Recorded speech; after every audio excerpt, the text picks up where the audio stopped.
खबर है देश के अंदर टाटा के अब टॉप 30 कंपनीज में शामिल ना रहने की।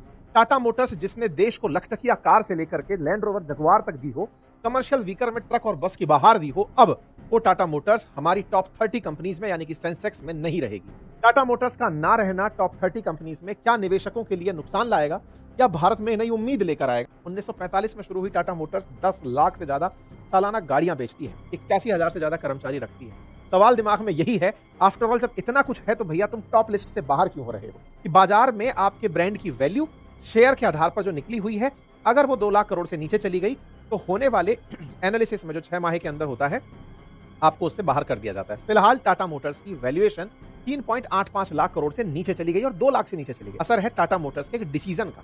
टाटा ने डीमर्जर प्रस्तावित किया है। टाटा मोटर्स ने अपनी कंपनी को 2 भागों में बांटने का प्रस्ताव किया है। व्यवसाय के लिए कमर्शियल व्हीकल्स, उनके लिए एक अलग कंपनी बना दी है और दूसरा जो पैसेंजर व्हीकल्स हैं उनके लिए एक अलग कंपनी बना दी। जिन्होंने टाटा मोटर्स के शेयर लिए हुए थे, वे शेयर धारक अब पैसेंजर व्हीकल और जो कमर्शियल व्हीकल है उन दोनों के शेयर धारण करेंगे। उन्हें अब एक शेयर और दे दिया गया है, अर्थात पहले एक ही शेयर था, अब उनके पास एक और शेयर है।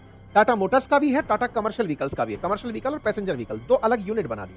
तो बाजार भाव नीचे क्यों गिरा? कारण समझ में आ चुका होगा। 3.5 लाख करोड़ का अगर बाजार था तो समझिए 1.5 लाख रुपए के 2 करोड़ भागों में 2 भागों में बांट दिया गया। उसने अपने काम को इतना फैला लिया है कि कल को अब ये दोनों कंपनियां आकर के सेंसेक्स में दाव पेश करेंगी। टाटा के ऑलरेडी बहुत सारे प्रोडक्ट्स हैं जो लिस्ट में है।